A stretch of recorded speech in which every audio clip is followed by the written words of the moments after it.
Je suis Clotilde Dussoulier et vous écoutez la rediffusion de l'épisode 216 de Change ma vie, évaluer sans juger.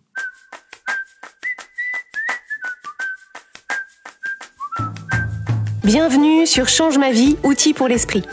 Je suis Clotilde Dussoulier, je suis entrepreneur et master coach certifié et sur ce podcast, je vous livre chaque semaine des outils précis et concrets pour comprendre les mécanismes de votre cerveau et de vos émotions et construire exactement la vie à laquelle vous aspirez. La fin de l'année est une période propice au bilan et si vous vous apprêtez à faire le point sur l'année qui vient de s'écouler, ce que je vous recommande vivement, je veux m'assurer que vous en profitez pour développer une compétence précieuse, celle d'évaluer sans juger. Cette compétence est un super pouvoir, elle fait toute la différence dans ma vie, dans mes projets et avec mon équipe. Et je vous propose donc de vous en reparler aujourd'hui avec la rediffusion de cet épisode pour que vous puissiez en bénéficier vous aussi. Place à votre épisode. Mes enfants sont tous les deux à l'école primaire et à la rentrée dernière, ils ont passé les évaluations de début d'année qui permettent aux enseignants et aux enseignantes de connaître les acquis et les lacunes de chaque élève et aussi de prendre la mesure du niveau général de la classe. Alors, il se trouve qu'ils viennent de changer d'école et pour la première fois cette année, les enseignantes ont pris le temps de communiquer les résultats auprès des parents, de leur expliquer comment on les lisait et surtout de nous expliquer ce qu'elles allaient en faire. Parce que bien sûr, ces évaluations n'ont pas pour objectif de rester en pile dans un coin du bureau de la directrice.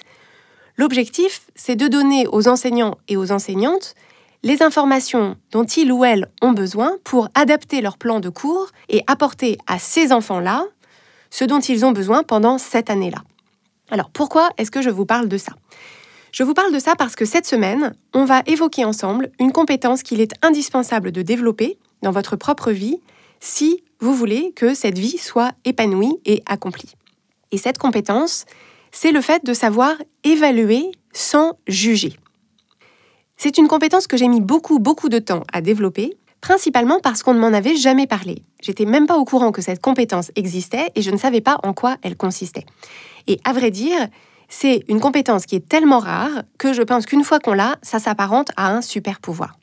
Depuis que j'ai développé et identifié cette capacité à évaluer sans juger, je vois la différence phénoménale que ça fait dans mon quotidien et dans mes projets, et je m'assure que je la transmets à toutes les personnes avec qui je travaille, que ce soit au sein de l'équipe Change ma vie ou auprès des membres de notre programme de coaching.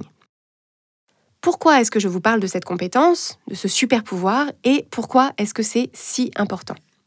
Dans tous les domaines de votre vie, vous avez besoin d'évaluer en continu ce qui va et ce qui ne va pas, ce qui fonctionne et ce qui ne fonctionne pas, ce qui vous plaît et ce qui ne vous plaît pas. C'est vrai que ce soit dans vos relations sociales, dans vos relations amoureuses ou familiales, dans vos projets professionnels, dans votre rapport à votre corps, à votre santé, dans votre vie financière, il faut constamment que vous soyez en mesure d'évaluer là où vous en êtes, ce qui fonctionne, ce qui ne fonctionne pas et ce qui vous fait dire que ça fonctionne ou que ça ne fonctionne pas. Pourquoi est-ce que vous avez besoin d'évaluer tout ça ? Très simplement pour décider de la suite. Cette évaluation, c'est le point de départ pour décider si vous allez continuer à faire ce que vous faites, si vous allez rester là où vous êtes, si vous allez continuer à investir vos ressources de temps, d'énergie et d'argent dans les mêmes choses, ou à l'inverse, s'il faut changer, adapter, affiner. Dans votre relation de couple, par exemple, vous avez besoin d'évaluer ce qui va et ce qui ne va pas, ce qui fonctionne et ce qui ne fonctionne pas, ce qui vous convient, ce qui ne vous convient pas, pour déterminer ce qui doit évoluer et comment. Dans votre corps, dans la façon dont vous en prenez soin, dans vos pratiques sportives, vous avez besoin d'évaluer ce qui vous réussit ou pas, ce qui vous plaît ou pas, ce qui vous rapproche de vos objectifs ou ce qui vous en éloigne, pour déterminer ce qui doit évoluer et comment. C'est pareil dans votre travail, il faut que vous puissiez évaluer ce que vous faites de bien, ce qui donne de bons résultats, et à l'inverse, ce que vous faites qui ne correspond pas aux attentes ou ce qui est contre-productif. Sans ça, sans cette évaluation, vous n'avez aucun moyen de déterminer ce que vous avez besoin d'apprendre, ce que vous avez besoin de changer, ce que vous avez besoin d'améliorer. Alors, quand je vous présente les choses comme ça, vous vous dites sans doute, ça tombe sous le sens. Évidemment, cette évaluation est indispensable. Oui, mais en pratique, ce dont on s'aperçoit, c'est qu'on a beaucoup de mal à faire cette évaluation sans emprunter immédiatement l'aiguillage du jugement, le jugement de nous-mêmes et ou le jugement des autres. Au lieu de s'en tenir à une évaluation neutre, on se laisse tout de suite embarquer par nos jugements, c'est-à-dire tout ce qu'on en conclut de négatif à notre sujet ou au sujet des autres sur la base de cette évaluation. Et ces jugements-là créent pour nous tellement d'émotions désagréables qu'on met immédiatement un terme à l'évaluation, on referme le dossier, on l'insère directement dans la broyeuse à papier et on espère très fort ne plus jamais avoir à y penser. Et en fait, quand on fait ça, c'est exactement comme si, en recevant les évaluations de début d'année, l'enseignant, l'élève ou ses parents trouvaient tellement insupportable l'idée que tout ne soit pas déjà acquis et déjà parfait, c'est comme s'ils en tiraient des conclusions tellement pénibles sur l'enfant, sur ses perspectives d'apprentissage ou sur la capacité de l'école à lui apprendre ce qu'il a besoin d'apprendre, qu'ils décidaient collectivement de mettre l'évaluation dans un tiroir et de ne plus jamais en reparler. Et on voit bien que si on faisait ça, ce serait un gâchis énorme et ce serait priver et l'enseignant et l'enfant d'informations précieuses et indispensables pour écrire la suite de l'histoire, en comprenant mieux les difficultés que rencontre cet élève et en investissant autant que possible leur énergie là où elle aura le plus d'impact pour consolider ses acquis, pour combler ses lacunes et pour étendre ses connaissances. Donc ça, on le comprend bien dans ce contexte, mais encore une fois, dans nos situations à nous, quand il s'agit d'évaluer nos propres acquis et nos propres difficultés, quand il s'agit d'évaluer là où nous-mêmes on en est, d'évaluer l'efficacité de nos efforts et les résultats que nous-mêmes on crée, nos jugements prennent toute la place et nous empêchent d'avancer. Je repense à une cliente que nous avons accompagnée dans notre programme de coaching et dont le métier consiste notamment à faire de la formation professionnelle en entreprise. C'était une partie de son poste qui avait été développée récemment et elle était très motivée par cette nouvelle mission. Elle avait très envie de le faire, elle avait très envie de le faire bien. Elle sentait que c'était vraiment quelque chose dans lequel elle pouvait apporter beaucoup. Mais dans la pratique, c'était beaucoup plus compliqué. Dans la pratique, à chaque fois qu'elle devait animer une formation, elle se mettait énormément la pression. Elle doutait de ses capacités, de son élocution, de son charisme. Elle turbinait sur son plan de formation, sur tous les points sur lesquels elle n'était pas à 1000% à l'aise. Généralement, elle dormait très mal la veille et elle arrivait le matin de la formation en petite forme et l'estomac noué.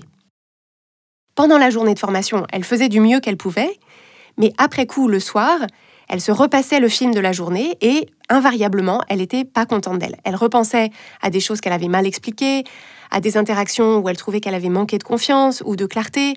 Elle se trouvait nulle, elle avait honte, elle s'en voulait. En parallèle, elle en voulait à certaines personnes de l'assistance qui n'avaient pas écouté, qui n'avaient pas pris la formation au sérieux, qui lui avaient pas facilité la tâche, et elle se sentait pleine de réprobation ou de ressentiment. Dans un cas comme dans l'autre, qu'est-ce qu'elle faisait ? Pour fuir l'inconfort émotionnel de ses jugements, elle se disait « Bon allez, tant pis, j'ai fait du mieux que j'ai pu, ça fait rien, on passe à autre chose, ça se passera mieux la prochaine fois. » Et elle n'y pensait plus jusqu'à la veille de la fois suivante. Et la veille de la fois suivante, qu'est-ce qui se passait ? Les jugements ressortaient, elle se souvenait de tout ce qu'elle avait fait de travers la fois d'avant, tout ce qui avait été compliqué, elle se promettait de faire mieux, elle se remettait la pression, mais de façon générale, en mode incantation et sans stratégie précise. Faire mieux, d'accord, mais faire mieux comment ? Et en réalité, elle se rendait compte qu'elle n'en avait aucune idée, puisque à chaque fois, elle se dépêchait de penser à autre chose, et donc en fait, elle ne savait pas réellement ce qu'il fallait changer. Et c'est là qu'on a pu identifier que c'était précisément cette compétence qui lui manquait, celle d'évaluer ses performances, celle d'évaluer ses formations sans se juger. Et ce qu'on a pu l'aider à développer, c'est sa capacité à faire le point après une formation sur ce qui avait bien fonctionné, sur ce qui n'avait pas bien fonctionné et ce qu'elle pouvait en retirer comme enseignement et comme piste concrète pour la fois suivante.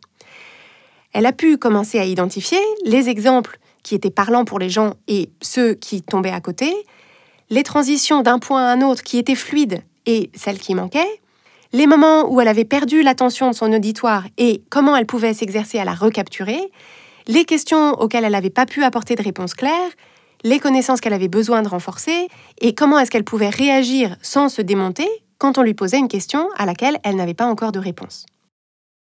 Et au fur et à mesure qu'on évaluait tout ça, elle remarquait bien sûr la voix du jugement qui essayait de détourner la conversation. Tous les « mais j'aurais dû mieux gérer, je devrais déjà savoir ça », les « quels nuls » et les « mais qu'est-ce qu'ils ont dû en penser ». Donc la voix du jugement continuait bien sûr à s'élever, mais une fois qu'elle a su l'identifier, elle a pu s'exercer à passer par-dessus en reprenant à chaque fois le fil de son évaluation. Elle a pu commencer à répondre « oui, j'aurais pu mieux gérer » et c'est précisément pour ça qu'on regarde maintenant comment mieux gérer. Et effectivement, je ne savais pas telle ou telle chose, mais maintenant que je le sais, je vais pouvoir m'en servir. Et cette démarche, le développement de cette compétence a tout changé dans sa façon d'aborder les formations qu'elle donne. Maintenant, en amont d'une formation, elle l'aborde en sachant exactement comment se préparer. Elle sait sur quoi porter son attention, elle sait ce qu'elle veut améliorer, elle sait ce qu'elle veut tester.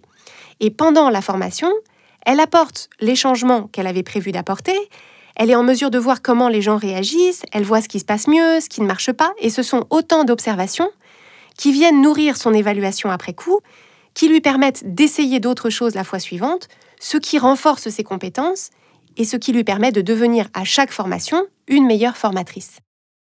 Et c'est exactement de cette façon qu'on transforme un cercle vicieux de jugement et de honte en un cercle vertueux d'évaluation et d'amélioration constante.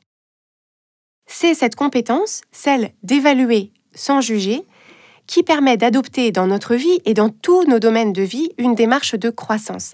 C'est ça qui nous permet, au fil des jours, au fil des mois, au fil des années, d'utiliser toutes nos expériences, et particulièrement celles qui sont ratées, pour apprendre et pour avancer.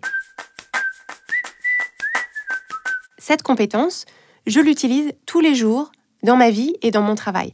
Dans les projets qu'on poursuit avec l'équipe Change ma vie, dans les choses que je crée, dans les choses qu'on teste, et c'est à ça que j'attribue une grande partie de nos succès, mais aussi de la croissance professionnelle de chacune des personnes de mon équipe et aussi du plaisir qu'on a à travailler ensemble. Et c'est une compétence qui change tout, bien au-delà du domaine professionnel. À chaque fois que vous préparez un plat que vous trouvez pas terrible, à chaque fois que vous vous disputez avec un membre de votre famille, à chaque fois que vos vacances sont décevantes, le meilleur cadeau que vous puissiez vous faire, c'est d'évaluer sans juger. Évaluer ce qui a marché et pourquoi, ce qui n'a pas marché et pourquoi, en résistant à la tentation de vous juger, pour pouvoir créer un espace dans lequel vous allez pouvoir faire émerger les enseignements et les pistes qui nourriront de façon constructive vos futures tentatives, vos futurs choix, vos futures conversations et vos futures réactions.